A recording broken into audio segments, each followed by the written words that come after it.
Hi, my name is Ama Procedures. Today I'm going to show you a simple way how to create a button group.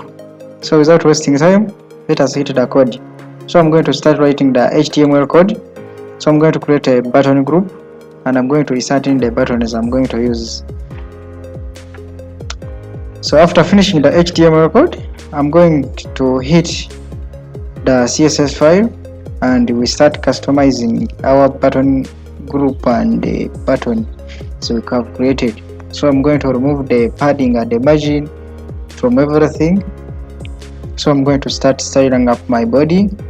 So I'm going to use Flexbox in this scenario. I'm going to center them both horizontal and vertical, so they are going to be in the middle of our body. So I'm going to start styling the button group.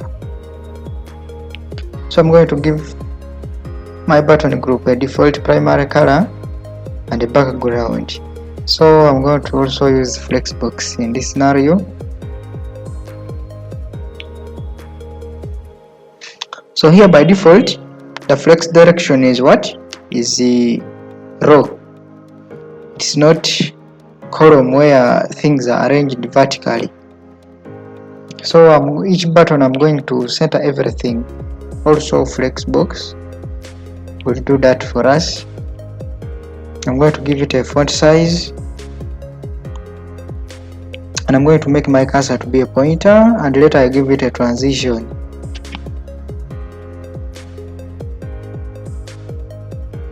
So when the button is activated, I'm going to change its background. I'm going to do the reverse.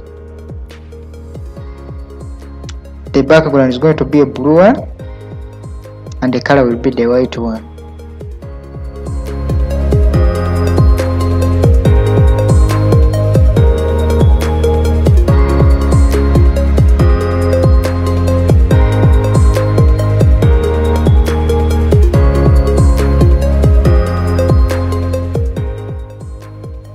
So here we have finished styling our last child, the last button.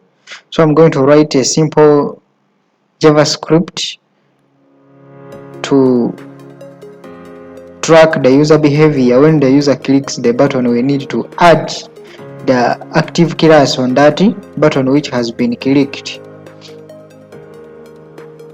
So we have our final product which is ready to be implemented in your project. If this video is helpful, please click that subscribe button and hit that notification bell for my upcoming videos.